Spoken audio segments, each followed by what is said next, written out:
कादिर खान मुदख्खिल साहब, आपका भी कानून से ताल्लुक है, आप क्या समझते हैं, क्या सूबाई सतह पर सूबा आइन इजाज़त देता है सूबे को कि वो जो विफाक के मामलात हैं उनसे आगे बढ़कर किसी दूसरे मुल्क के साथ बात करे, जाकर वहां पर वफ्द भेजे?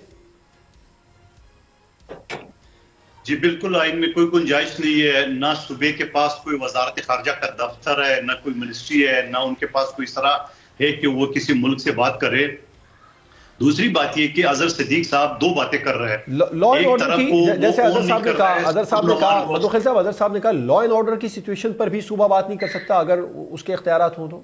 जी जी जी जी जी जी मैं उसी तरफ आ रहा हूँ, थोड़ा सा मुझे सुन ले। अजहर सिद्दीक साहब कह रहे थे कि बॉर्डर जो है ना वो हमारा मसला नहीं है, वफाक का है। तो जब आपका मसला नहीं है, वफाक का है, तो फिर वफाक को बात करने दो। और फिर अगर एक तरफ आप बॉर्डर को ऑन नहीं कर रहे हो, दूसरे तरफ बॉर्डर पार जो है ना आप मुज़ाकरात करने चाह रहे हो, ये तो फर्क है। चलो बॉर्डर को भी एक तरफ छोड़े, बन्नू जेल जो है ना वो तो आपका सेंट्रल में है, उस पर जो हमला हुआ वो किसकी जिम्मेदारी थी? अभी 2 दिन पहले मौलाना अकानी साहब को जो शहीद किया वो किसकी जिम्मेदारी थी? वो जो गंडापुर साहब का जो शहर है डी खान, वहां जो रात के बाद थाने बंद हो जाते हैं वो किसकी जिम्मेदारी थी? तो ये सारी चीजें तो एक तरफ। लेकिन एक चीज ये बताओ कि अजहर साहब इस चीज को भूल गए कि 18वीं तरमीम के जरिए अमन अमान का चैप्टर सूबों के पास था। मैं ये जरूर कहूंगा कि सूबों के साथ साथ वफाक की भी जिम्मेदारी है, मगर ज्यादा जो जिम्मेदारी है वो सूबे की है कि 18वीं तरमीम के जरिए, क्योंकि उनके पास पुलिस होता है, उनके पास रेंजर्स एफसी होता है, उनके पास फंड होता है, उनके पास थाने होता है, सब सिस्टम होता है, पूरा एक अदालती सिस्टम होता है, हर चीज होता है। लेकिन ये चीज तो समझ से बालातर है कि एक तरफ आप बॉर्डर को ऑन नहीं कर, दूसरा तरफ बॉर्डर पार आप बात करने की कोई। और फिर 11 अक्टूबर को जब आप पुख्तून जरगा हुआ था मंजूर पश्तीन के साथ, जो उनके वज़ीर आला गंडापुर साहब ने मुआहिदा किया था कि 2 महीने के अंदर खैबर पख्तूनख्वा असम्बली में हम कानून साजी करेंगे पुख्तूनों के तहफ़्फ़ुज़ के लिए, उनके मसाइल के लिए। आज तो 4 महीने हो गए।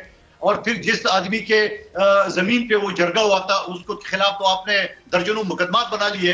तो आप मुझे बता दो कि आप जो मुआहिदा एक आपने पाकिस्तान के अंदर किसी तंजीम से की है उसको आपने ऑनर नहीं किया, उसको आपने इंप्लीमेंट नहीं किया, तो बॉर्डर पार आप क्या करेंगे? तो ये सारी मेरे ख्याल में सिर्फ एक अफरा तफरी है और कुछ नहीं है। मैं ये समझ रहा हूँ कि ये वो वफाक का या पाकिस्तानियों का जहन जो है ना दूसरे तरफ ले जाने का और कुछ नहीं है। आप मुझे बताओ, उनकी पूरी एनर्जी आप करम जिला को ले ले, अभी आप गजा का ले ले। आपने कभी सुना है गजा में ट्रैफिक जाते हुए या राशन जाते हुए उस पर फारिग हुए? यहाँ टैंकों तोपों के साए में भी अगर राशन ले जाता है तो उसके ऊपर फायरिंग होती है।